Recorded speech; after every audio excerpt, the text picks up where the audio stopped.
مسلمان میں عقیدہ توحید پختہ کرتی ہے، اور دعا اس دولت کا نام ہے جو صرف مومن کے پاس ہے، کافر کے پاس نہیں۔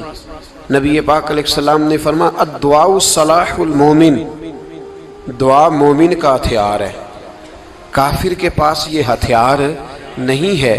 مومن جب اپنے مالک کے حضور دعا مانگتا ہے نا، دنیا میں آپ کسی سے زیادہ مانگے تو وہ ناراض ہو جاتا ہے، وہ کہتا ہے بھائی تو نے تو کام بنا لیا ہے، کل بھی دیا تھا، پرسوں بھی دیا تھا، روز روز تجھے کون دے؟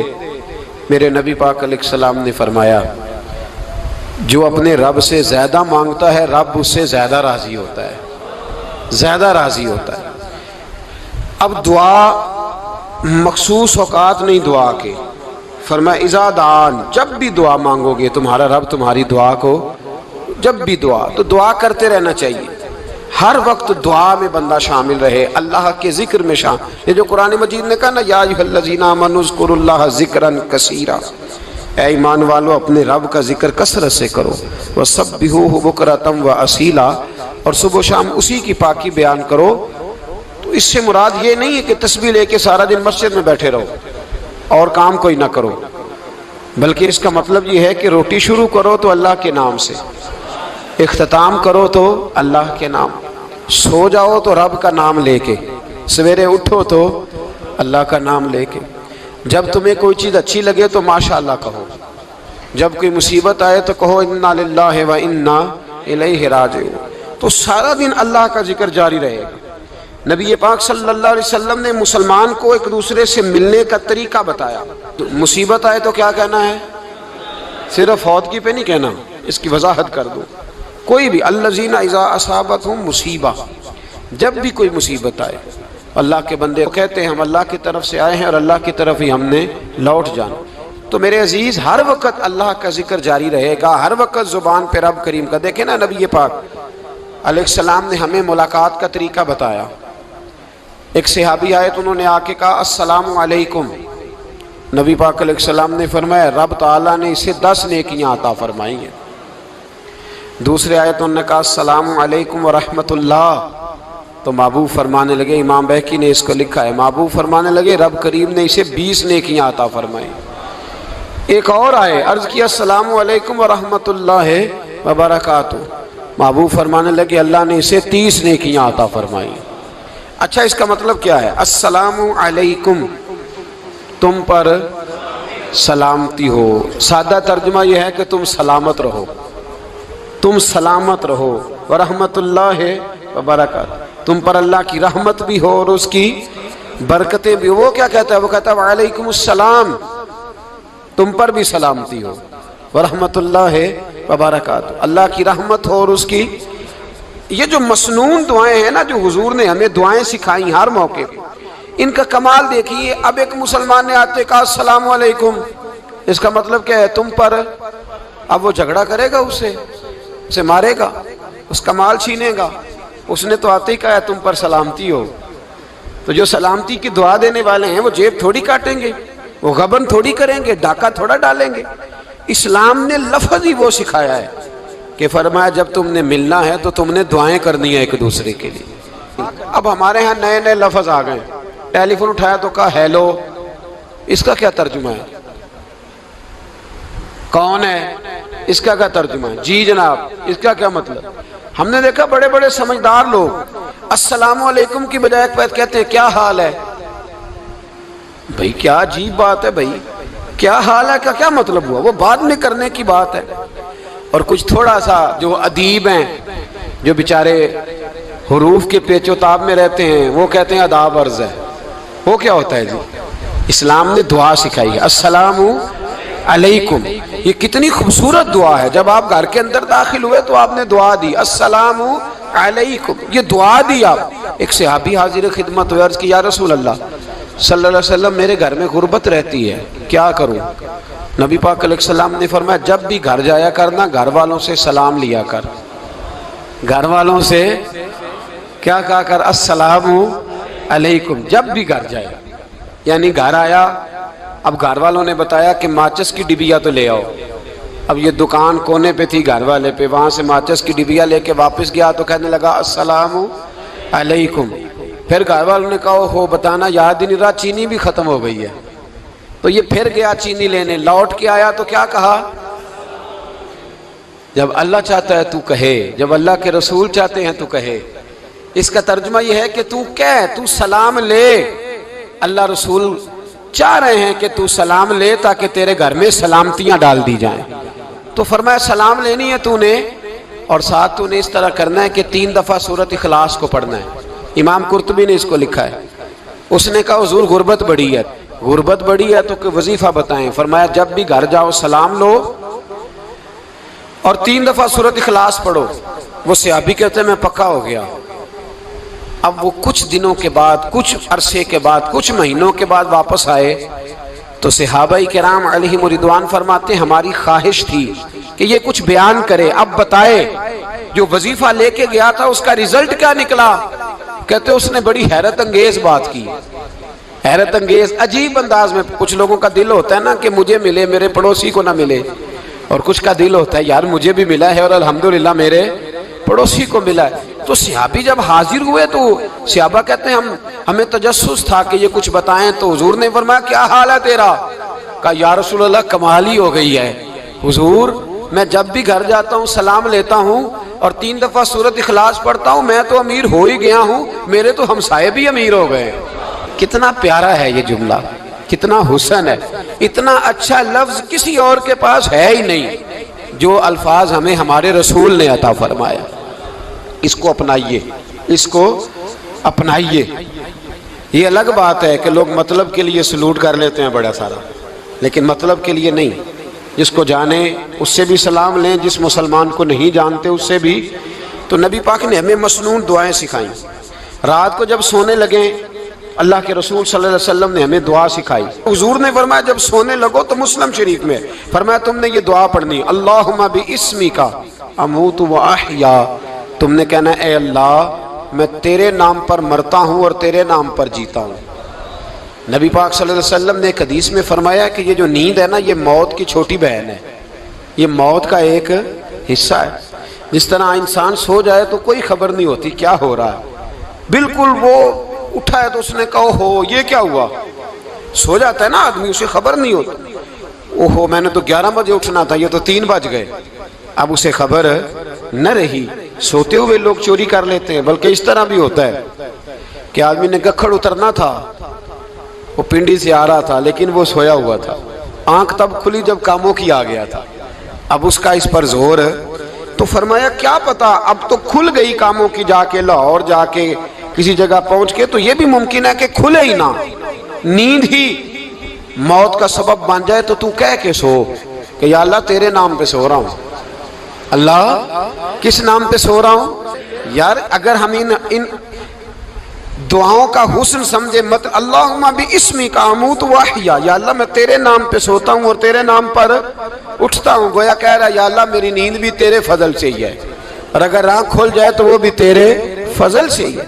کتنا اعلیٰ نبی پاک علیہ السلام نے انداز سکھایا۔ اور پھر بخاری شریف میں حدیث موجود ہے، فرمایا جب اٹھو تو کہو الحمدللہ الذی احیانا احیانا بعد ما اماتنا والیہ النشور۔ فرمایا جب تم سو کے اٹھو تو پھر کہو اے اللہ ساری تعریفیں تیرے لیے، تمام تعریفیں جس نے ہمیں موت کے بعد حیات دی، موت کے بعد فرمایا احیانا بعد ما اماتنا، ہمیں مرنے کے بعد گویا اللہ کا شکر ادا کر کے آنکھ کھل گئی۔ دیکھیں کس طرح اسلام مسلمان کو اللہ کے ساتھ جوڑتا ہے۔ فرمایا شکر کر، آنکھ کھل گئی، کہ یا اللہ تیرا شکر ہے تو نے موت کے بعد ہمیں دوبارہ حیات عطا فرمائی، یہ شکر ادا کرو۔ گویا تم یہ نہ کہنا کہ میں اٹھ گیا ہوں تو میرا کمال ہے، یہ نہ سمجھنا میں اٹھ گیا ہوں تو میں بڑا پابند ہوں، جب میں ارادہ کر لوں کہ میں نے 11 بجے اٹھنا ہے تو پھر میں اٹھ جاتا ہوں۔ یہ نہ کہنا کہ یہ الارم بڑا اچھا ہے، یہ مجھے اٹھا لیتا ہے۔ ذہن کے اندر خیال کر کہ نیند تو موت کی طرح تھی، یہ جو میں اٹھ گیا ہوں تو اپنے رب کے فضل سے اٹھا ہوں، جو میں اٹھ گیا ہوں، جو ابھی اٹھے ہیں وہ تو بول دینا کم از کم کہ میں اپنے رب کے فضل سے اٹھ گیا ہوں۔ تو دعا سکھائی۔ پھر دیکھیے نبی پاک صلی اللہ علیہ وسلم نے فرمایا جب تم بیت الخلاء میں جاتے ہو نا، واش روم میں جاتے ہو، تو گندی چیزیں ہوتی ہیں وہاں، شیطان ہوتے ہیں، جنات ہوتے ہیں، یہ گندگی پہ ہوتے ہیں۔ جب تم واش روم جاؤ، بیت الخلا جائے، تب بھی دعا مانگو۔ کیا دعا مانگو؟ وہ دعا بھی نبی پاک صلی اللہ علیہ وسلم نے ہمیں تعلیم فرمائی اور بخاری میں ہے، کہا پڑھا کرو اللہم انی اعوذ بک من الخبث والخبائث۔ کہو اے اللہ ناپاک چیزوں سے میں تیری پناہ مانگتا ہوں، وہ نر ہوں یا مادہ ہوں۔ اللہ میں تیری پناہ مانگتا ہوں۔ واش روم کے اندر بہت ساری بری چیزیں ہوتی ہیں، جوان میری بات پر توجہ فرمائیں، وہاں بہت ساری گندی چیزیں ہوتی ہیں۔ انسان کئی دفعہ واش روم میں جاتا ہے، اسے وسوسے زیادہ آتے ہیں، یہ نوٹ کریں میری بات کو۔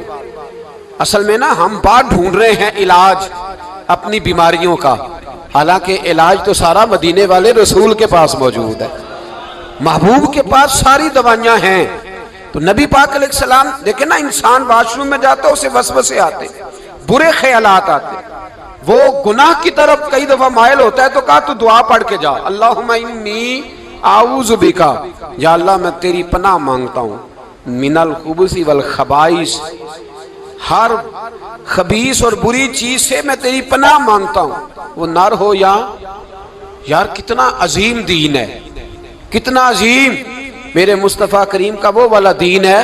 اصل میں اللہ کرے بی اے پاس بچے کو بیت الخلا کی دعا بھی یاد ہو جائے، ایسے یاد ہو جائے، اور اس کے ماں باپ سمجھ لیں کہ جوان ہو گیا ہے، تو اب ہو سکتا ہے اس کی طرف شیطان حملہ زیادہ کرے، اسے خراب کرنے کی کوشش کرے، تو لہٰذا اسے دعا سکھائی جائے تاکہ اس کو پہلے سے پتا ہو کہ میں نے اس بے ایمان سے بچنا کس طرح سے۔ اب آپ دیکھیے نبی پاک علیہ السلام نے ہمیں دعا سکھائی، مصنف ابن ابی شیبہ میں۔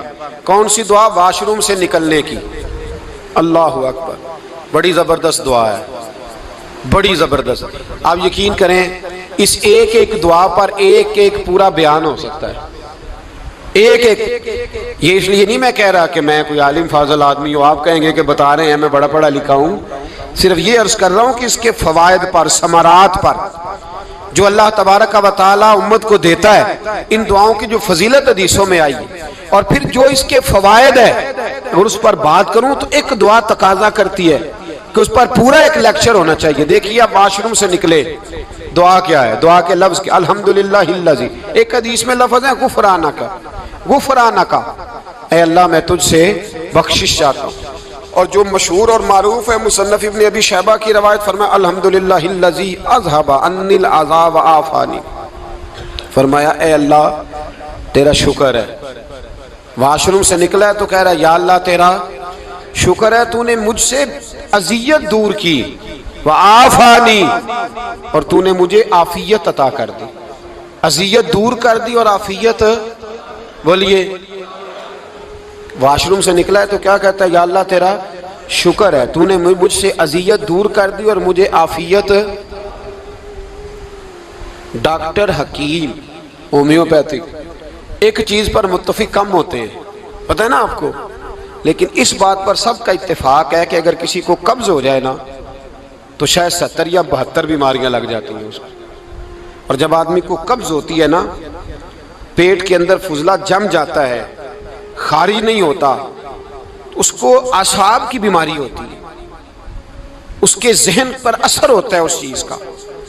آپ یہ مت سمجھیں کہ کھانا کھانا ہی ایک کمال ہے، اللہ نے یہ بھی نعمت بنائی ہے کہ کھانا جب خارج ہوتا ہے تو وہ بھی اللہ کا بہت بڑا احسان ہے۔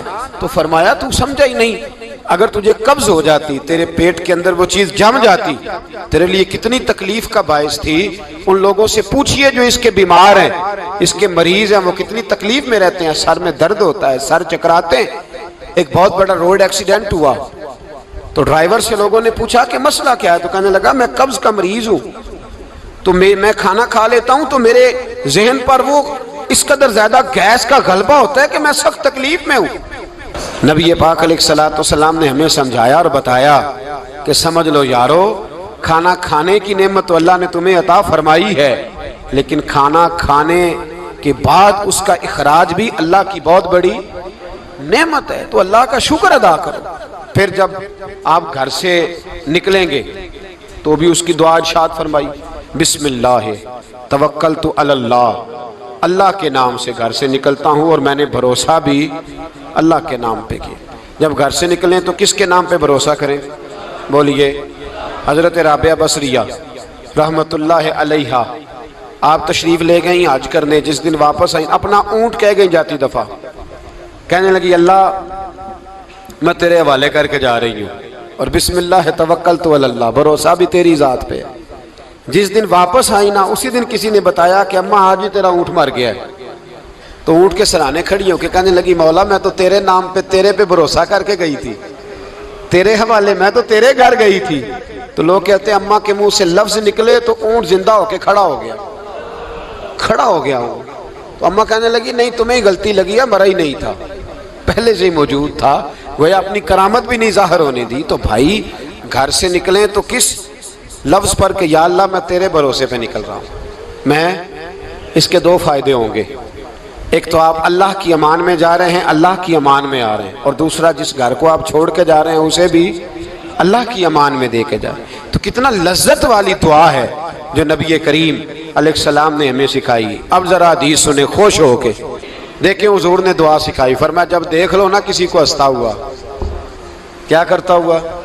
ماشاءاللہ آپ تو ہنسنے لگے۔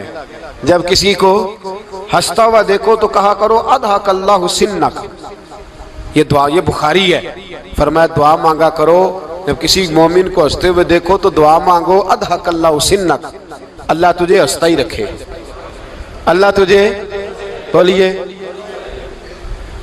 جل نہ جایا کرو کہ میں پریشان ہوں تو یہ ہنس کیوں رہا ہے، جھلا نہ کرو، بلکہ کیا کہا کرو اللہ تجھے ہنستا رکھے، اللہ تجھے۔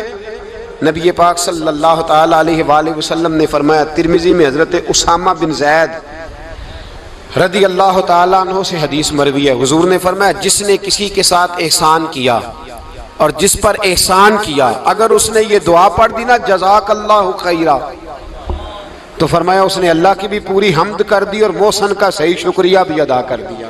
کیا کہنا ہے؟ جزاک اللہ، اللہ تجھے بہترین جزا عطا کرے۔ اس کا ترجمہ کیا ہے؟ اللہ تجھے بہترین، کیونکہ حضور فرماتے ہیں من لم یشکر الناس ولم یشکر اللہ، جس نے بندوں کا شکریہ ادا نہیں کیا اس نے اللہ کا بھی شکریہ ادا نہیں کرنا۔ تو کیا کہنا چاہیے؟ جزاک اللہ خیرہ۔ اور اگر اماں کہتی ہو بچوں کو انگریزی سکھانی ہے تو کیا کہنا ہے پھر؟ شکریہ ادا کرنے میں کیا کہنا ہے؟ Thanks, thank you. او خدا کے اس کا ثواب کتنا ہے؟ بولے انگریزی ایک زبان ہے، اس کو زبان ہی رہنے دیں گے۔